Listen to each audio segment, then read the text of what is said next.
પુરુષોત્તમ ભગવાનની જય. જય શ્રી કૃષ્ણ મિત્રો. ઉત્સવનો મહિમા ચેનલમાં આપનું સ્વાગત છે. મિત્રો, પુરુષોત્તમ માસના 20મા દિવસે આપણે 20મા દિવસનો પુરુષોત્તમ માસ કથા અધ્યાય 20 અને 20મા દિવસની દાન ફળની વાર્તા સાંભળીશું. અધ્યાય 20 આ મુજબ છે. નૈમિષારણ્ય મધ્યે બિરાજેલા સૂત પુરાણીજી કહી રહ્યા છે, હે મુનિવર્યો, પૂર્વજન્મનો વૃત્તાંત સાંભળીને જેની તમામ શંકાઓ દૂર થઈ છે એવો રાજા દ્રઢધન્વા ઋષિ વાલ્મીકીને પૂછવા લાગ્યો, હે મહર્ષિ, આપ કહો છો કે મેં પૂર્વજન્મમાં આ પવિત્ર વ્રત કર્યું હતું, પરંતુ મુજ અજ્ઞાનીને આ જન્મે આ પવિત્ર વ્રત યાદ નથી. માટે કૃપા કરીને મને આ મહાફળદાયી વ્રતની વિધિ તથા નિયમ તેના વિશે વિસ્તારથી જણાવો. ત્યારે મહર્ષિ વાલ્મીકી બોલ્યા, હે રાજન, વ્રતોમાં ઉત્તમ એવા પાવન પુરુષોત્તમ માસના પવિત્ર વ્રતવિધિ વિશે હું વિસ્તારથી જણાવું છું. એ તું એકાગ્ર ચિત્તે સાંભળ. બ્રહ્મ મુહૂર્તે ઉઠી પ્રાતઃ કાર્યથી પરવારી પુરુષોત્તમ પ્રભુનું ધ્યાન ધરી ચિંતન કરવું. રવિવારે દાંતણનો નિષેધ હોવાથી માત્ર શુદ્ધ જળ વડે મુખ સાફ કરવું. સમુદ્ર તીરે અથવા કોઈ તીર્થમાં સ્નાન થાય તો અતિ ઉત્તમ, અને નજીકમાં કોઈ તીર્થ ન હોય તો સરોવર કે કૂવા કાંઠે સ્નાન કરવું આ મધ્યમ સ્નાન છે. ઘેર સ્નાન કરવું એ સામાન્ય સ્નાન છે. વ્રત કરનારે રેશમી યા શુદ્ધ વસ્ત્ર પહેરવા. શિખાબંધન કરી દર્ભની પવિત્રી પહેરીને આચમન કરવું. કપાળમાં ગોપીચંદનનું કે ચરણામૃતનું ચંદન ઉર્ધ્વપુંડમાં કરવું, કારણ કે શાસ્ત્રમાં જણાવ્યા પ્રમાણે ઉર્ધ્વપુંડમાં લક્ષ્મી સહિત ભગવાન વિષ્ણુ અને ત્રિપુંડમાં પાર્વતી સહિત શિવજી વાસ કરે છે. ત્યારબાદ ભગવાન વિષ્ણુના ચારે આયુધો શંખ, ચક્ર, ગદા અને પદ્મ ધારણ કરવા. તેનાથી પાપોનો ક્ષય થાય છે. હે રાજન, ત્યારબાદ પ્રાણાયામ કરી સંધ્યા કરવી, જપ કરવા, સૂર્યને નમસ્કાર કરી ગાયત્રી મંત્રનું ધ્યાન ધરવું. આ બધી વિધિ પ્રાતઃકાળની છે. આ બધું કર્યા પછી જ પાવન પુરુષોત્તમ પ્રભુની પૂજાનો પ્રારંભ કરવો. જ્યાં આસન કરવાનું હોય ત્યાં છાણનું લીપણ કરી ચતુષ્કોણ મંડલ બનાવવું. તેના પર અક્ષતનું અષ્ટદલ બનાવવું.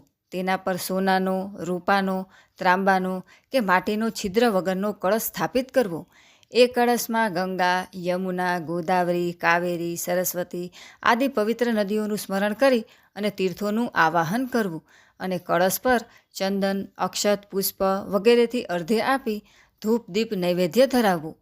પછી તેના પર ત્રાંબાનું તરભાણું ઢાંકી પિતાંબરધારી પુરુષોત્તમ પ્રભુની સોનાની મૂર્તિની સ્થાપના કરવી અને એની પૂર્ણ શ્રદ્ધા ભક્તિભાવે પૂજા કરવી. હે રાજન, ફૂટેલા ગળામાંથી ધીરે ધીરે વહી જતા પાણીની જેમ મનુષ્યનું આયુષ્ય ઘટતું જાય છે. લક્ષ્મી પણ સમુદ્રની લહેરની જેમ આવી અને પાછી ચાલી જાય છે. યુવાનીના ફૂલને કરમાતા જરા પણ વાર લાગતી નથી. માયાના મોહક દિસતા પદાર્થો પણ પાણીના પરપોટા જેવા નાશવંત છે. ધન, યૌવન અને જીવન ચલાયમાન છે. તેથી ધર્મપાલનમાં મનુષ્ય ઉદાર બનવું, પોતાના આત્માનો મોક્ષ સ્વયં કરવો. જેમ સાપના મુખમાં અડધો ગળાયેલો દેટકો મૃત્યુ સમયે પણ પાસે ઉડતા મચ્છરને મારવાની ઈચ્છા રાખે છે, તેમ કાળના મુખમાં ફસાયેલ જીવ માયારૂપી પદાર્થોને પ્રાપ્ત કરવાની આશા રાખે છે. પોતાના ક્ષણિક સુખ માટે એ બીજા જીવોને દુઃખ આપતા જરાય ખચકાતો નથી. ધન અને ધર્મને સાથે રાખવા કઠિન છે. ધન હોય એનું ચિત્ત ધર્મમાં ચોંટતું નથી. ધર્મમાં ચિત્ત હોય એને ધન તુચ્છ લાગે છે. ધન અને ધર્મનો સંયોગ થાય ત્યારે સુપુત્ર પ્રાપ્ત થતો નથી. આ ત્રણેયનો શુભ સુયોગ પ્રાપ્ત કરનાર મનુષ્ય જ મહાભાગ્યશાળી છે. હે રાજન, પાવન પુરુષોત્તમ માસમાં થોડા ધનથી મહાન ધર્મનું પાલન થઈ શકે છે. માટે સ્નાન, દાન, જપ, ધ્યાન, પૂજન, અર્ચન કરી પુરુષોત્તમ પ્રભુની કથા શ્રવણ કરવી. હે રાજન, જેમ નદીઓમાં ગંગા ઉત્તમ છે, તેમ વ્રતોમાં પુરુષોત્તમ વ્રત સર્વોત્તમ છે. જેમ હાથીના પગલામાં બધા જીવોના પગલાંનો સમાવેશ થઈ જાય છે, તેમ પુરુષોત્તમ વ્રતથી બધા વ્રતોના પુણ્યની પ્રાપ્તિ થાય છે. જેમ બધી નદી ગંગાજી નથી, બધા વૃક્ષો કલ્પવૃક્ષ નથી, બધા રત્નો ચિંતામણી નથી, બધી ગાયો કામધેનુ નથી, બધા પુરુષ રાજા નથી, બધા શાસ્ત્ર વેદ નથી, એમ બધા વ્રત કે પુણ્ય પુરુષોત્તમ માસ સમાન ફળદાયી નથી. માટે સુપાત્ર બ્રાહ્મણના શ્રીમુખે આ વ્રતની પાવન કથા સાંભળવી અને એને યોગ્ય દક્ષિણા આપી અને તૃપ્ત કરવું. પુરુષોત્તમ માસ અધ્યાય 20 સમાપ્ત. બોલો પુરુષોત્તમ ભગવાનની જય. હવે આપણે પુરુષોત્તમ માસના 20મા દિવસની દાન ફળની વાર્તા સાંભળીશું. ધરમપુર ગામમાં એક પટેલ રહે. પટેલનું નામ ભોળા પટેલ. નામ એવા જ ગુણ. પટલાણીનું નામ ભોળી. સંતાનમાં એક દીકરો. દીકરાનું નામ શિવો. ત્રણેય જણ ઘણા ધર્મિષ્ઠ. બાપ દીકરો ખેતી કરે અને રાત્રે ત્રણેય સાથે બેસી અને ભગવાનનું ભજન કરે. એમ કરતાં પુરુષોત્તમ માસ નજીક આવ્યો. પટેલે વિચાર કર્યો કે આ વખતે તો ગંગા સ્નાન કરવું અને ગંગા કિનારે જ વ્રત કરવું.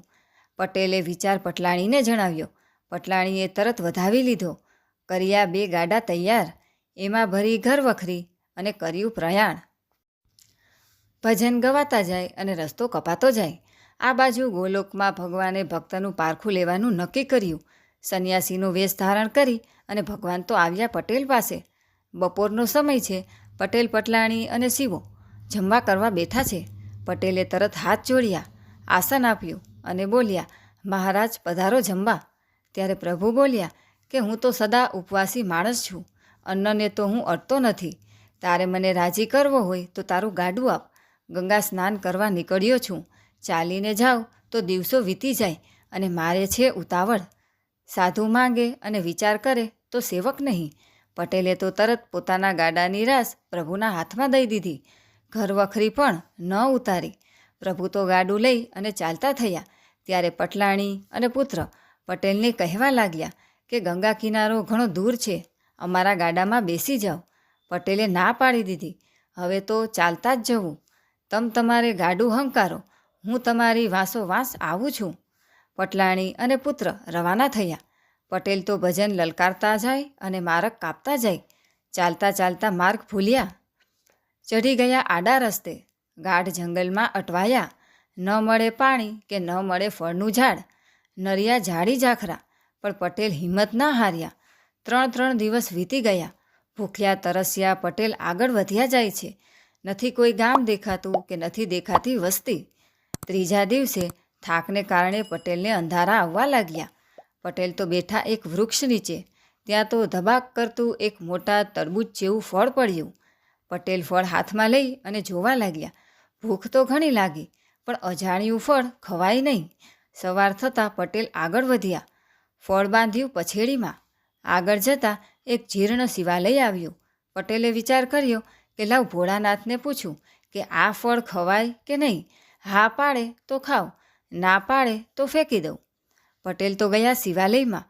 પલોઠી વાળી અને બેસી ગયા. બેઠા તો એવા બેઠા કે 3 દિવસ સુધી ઊભા ન થયા. 6 દિવસના ઉપવાસ થયા. શિવ શિવ કરતા જાય અને આંખના આંસુ લૂછતા જાય. 7મા દિવસે શિવજી પ્રગટ થઈ અને બોલ્યા, માંગ માંગ, માંગે તે આપું. ત્યારે પટેલ 2 હાથ જોડીને બોલ્યા, હે ભોળાનાથ. હસતા હસતા બોલ્યા કે આ ફળ વિશે તો હું અજાણ છું. ચાલો વૈકુંઠમાં ભગવાન પુરુષોત્તમને જઈ અને પૂછીએ. આબા અને પટેલને વૈકુંઠના દર્શન કરાવવાની શિવજીની ઈચ્છા હતી. મહાદેવ તો પટેલને લઈ આવ્યા વૈકુંઠમાં. ભગવાન પુરુષોત્તમના દર્શન કરતાં જ પટેલ લાકડીની જેમ પ્રભુ ચરણમાં ઢળી પડ્યા અને પૂછવા લાગ્યા, પ્રભુ આ ફળ ખાવું કે ન ખાવું? ભોળા પટેલના ભોળપણ પર પ્રભુ હસી પડ્યા. હે ભક્ત, આ તો દાન ફળ છે. મહાપુણ્યશાળીને જ આ ફળ મળે. પટેલે ફળ ખાધું. ત્યાં જ પટેલની નજર પોતાના ગાડા પર પડી. પાસે બીજું ગાડું હતું. એમાં પટલાણી અને પુત્ર બેઠા હતા. પટેલ પૂછવા લાગ્યા, પ્રભુ આ ગાડા અહીં ક્યાંથી? ત્યારે પુરુષોત્તમ પ્રભુ બોલ્યા, હે ભક્ત, જીવ માત્રને કર્મ એવું ફળ મળે છે. કરણી એવી પાર ઉતરણી. તે રાજી ખુશીથી ગાડું આપી દીધું. એના ફળ રૂપે તમને ત્રણેયને વૈકુંઠના દર્શન થયા. હવે કહો, અહીં રહેવું છે કે પૃથ્વી પર પાછા જવું છે?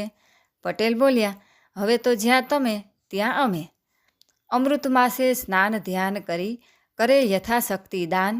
વૈકુંઠ સદેહે ભોગવે રહે સંગ સદા ભગવાન. હે પૂર્ણ પુરુષોત્તમ પ્રભુ, તમે જેવા ભોળા પટેલને ફળ્યા એવા સૌને ફળજો. મિત્રો, આજે આપણે અધિક શ્રાવણ વદ પાંચમનો 20મો અધ્યાય અને 20મા દિવસની દાનફળની વાર્તા સાંભળી. વિડીયો પસંદ આવે તો લાઇક તથા મિત્રો સાથે જરૂરથી શેર કરજો. અને અમારી ચેનલ જો તમે પહેલીવાર જોઈ રહ્યા હોય તો સબસ્ક્રાઈબ કરવાનું ભૂલશો નહીં. સર્વે ભક્તોને મારા જય શ્રી કૃષ્ણ.